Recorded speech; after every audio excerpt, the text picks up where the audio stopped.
Hello everyone, this is the last episode of my EBC, so Everest Base Camp trek. I hope you enjoy all the episodes. I know they are pretty long and there's a lot of ranting and sharing emotions, but I hope you still enjoyed it. And yeah, more videos coming up later on. So stay tuned. Remember to subscribe to the channel. Thank you so much.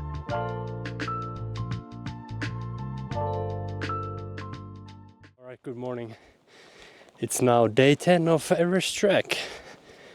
And we've been walking now around 3 hours since 7:50, and now it's like 11:30 or something, so a little bit more. We haven't had lunch today because we are heading to Namche Bazaar so we can enjoy some meat. There's like this thing that you shouldn't eat any meat after this town called Namche Bazaar because the meat is not fresh. So it means that you might get something with your stomach, you know. But yeah, yesterday was also a long walking day. We started at 8 o'clock and we finished at 5. But like I think I mentioned in the last video as well that we're just going downhill, and it was ridiculous how easy it was going downhill and how much elevation we could gain in just one day. Definitely when I see now people who are going up, yeah, I feel for them, you know, because going up it was so tough, you know, and especially, you know, when you see them like somewhere here, because I know there's so many hard spots still left. But yeah, today we are arriving maybe in 20 minutes to Namche Bazaar, less than 20 minutes, and then we're gonna have meat burger. Let's go. And I'm maybe even gonna buy Coca-Cola. Wow, what a treat. And yeah, today is pretty chill day. We might go to have some beers today in a local bar because our tour guy wants to offer us some rice wine, and then also momos, which is like dumplings. Of course, we have to go. Also, one other thing today: first shower in 1 week. Yeah, so I showered in the 3rd day, and it's now the 10th day, so 1 week ago, last shower. So that's also nice, and a hot shower to make myself clear. What else?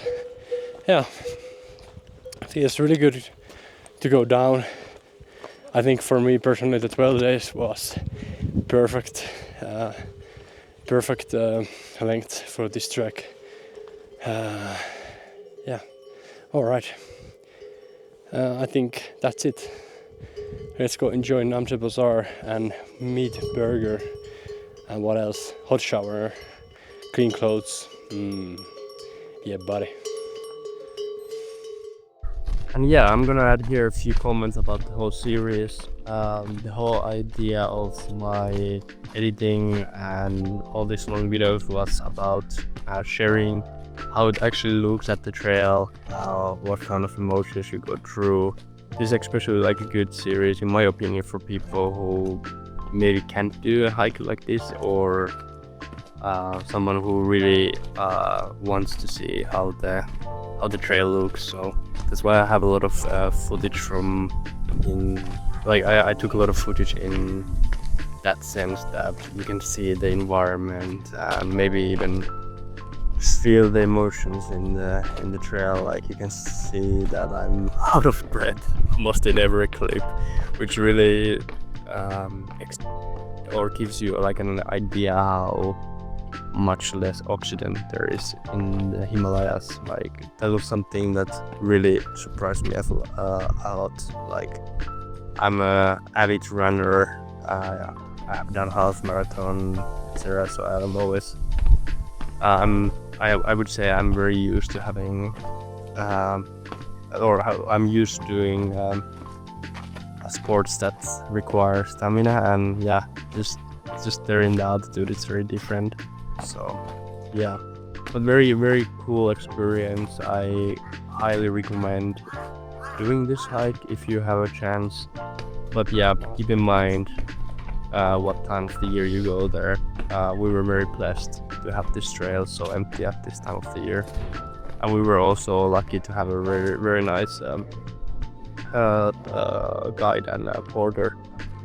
Just you can do the hike without porter and guide, and you can save a lot of money if you do it that way. But yeah, it's up to you obviously, and if you get a guide, you're obviously supporting the local economy, which is poor. Nepal is a really poor country. But yeah, anyways, very amazing experience. And here's some footage from Namche Bazaar. I also wanted to show you this town because I think it's one of the richest town here in the Himalayas. Maybe you can see it from the streets. It's very clean and tidy, and their buildings are very well maintained. Alright, enjoy the last episode.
Alright, good morning from Hillary Bridge.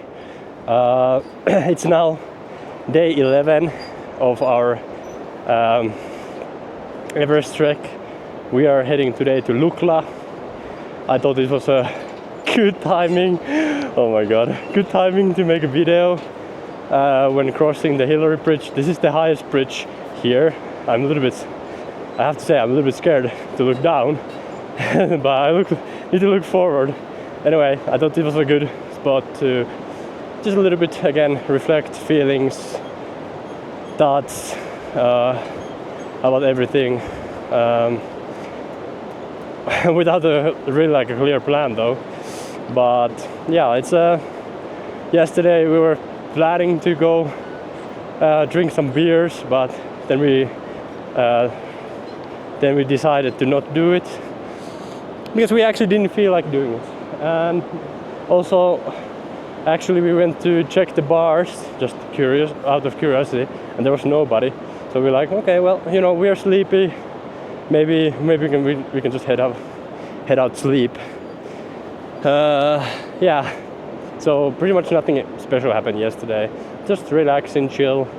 We had a really long day anyways, because it took only us 3 hours and 10 minutes to reach Namche Bazaar from Tepoche, so we were really quick. And today we have very late waking. Alarm was like 6:45 and we had breakfast at 7:30, so that was also nice.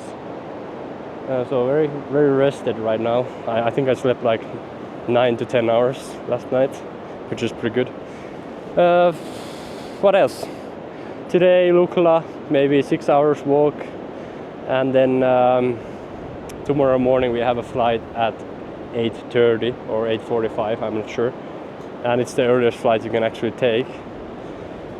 So yeah, that's pretty much it. Today we might do something with the guide and porter, because it's kind of funny. Yesterday our guide wanted to offer us some, you know, local food, and he took us to a restaurant, and the restaurant was closed. Okay, and then we go in another restaurant, and it was also closed because we are at the end of season, so all the normal places are, you know, closing down for the off season. But yeah, so that's why we might today have something with them. Like I said, just like getting ready to go home. We did what we were meant to do. Top of Kalapatra, Everest Base Camp, 5,645 meter. So we did it. So I feel like task completed. What is the next task? Surviving India, I guess. Oh wow, it's a big uphill here. Come on, no more uphills. Oh, while talking, just lose breath. Oh my god. But yeah, I'm a kind of like task-oriented person. Like, I like to think everything like as a task. So it gives more motivation. When I left here, I watched zero YouTube videos,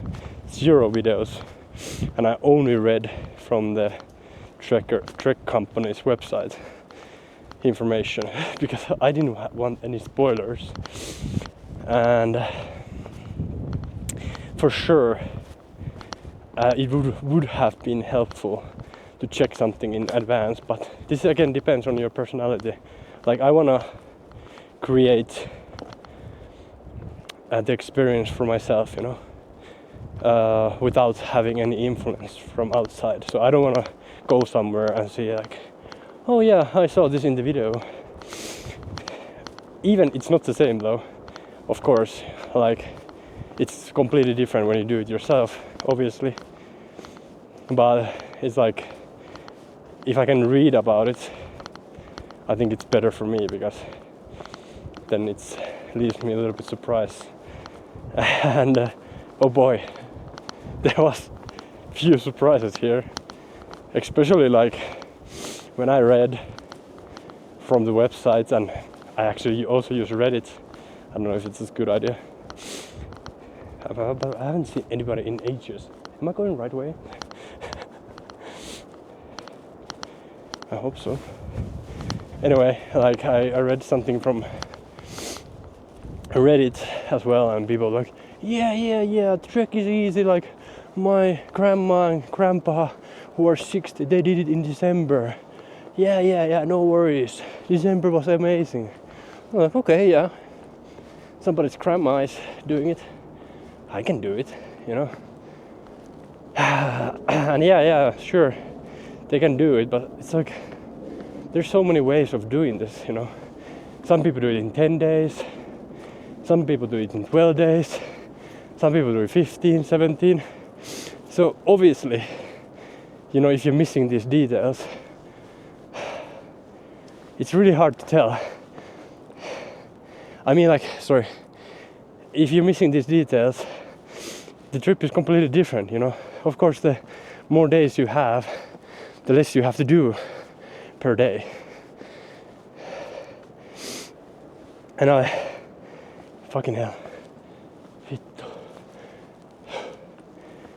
it's like thinking and going upstairs. So if you do it less than 10 days, I would say you're crazy, because 12 days was tough, you know. The time of the year, December, is very good. I can't emphasize this more. There's no people. It's lovely. You get to enjoy the real experience. So that's super good. But yeah, so don't trust blindly what you read online. This was maybe a little bit lesson for me, because there's more details matter. And what some people do, okay, downhill. What some people do, they hike to EBC, like the Everest Base Camp, and then they fly out. And you know, yeah, my grandpa did as well, you know. Yeah, it's a completely different mindset if you know you're gonna fly out. You know, you can use your energy differently and mentally prepare differently. So yeah, just be aware of that when you come here.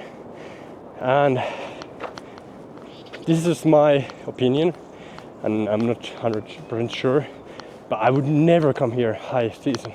Never. I heard like 400 people per day. No. Yeah, 400 people per day coming, and now it's like 20 to 30. It's like, what? That's so crazy. Can you imagine 400 people per day coming here? That's too much. I even heard like in the high season, you have to book everything in advance, otherwise they're gonna be fully booked, and you might need to sleep on the floor. I was like, what? We had so much empty space. Like some tea houses was only me, my friend, and one random guy, and then the Nepalese guys. That's it. Nobody else. Yeah, that's something to think about for sure. And we met people, of course, like every day you meet people here, and the conversations were so good, you know, because if you meet like 50 people per day, you know, you just don't have this is just an example, you don't have the energy to talk with everybody. So meeting like few people per day, you actually have interesting, fun, what else, good interactions, you know, with those people, which been really great. Like, wow, we met such cool personalities here. Let's go! Let's get out of here! We are slightly happy to leave. Not because we didn't enjoy, but it's been a long day, long week.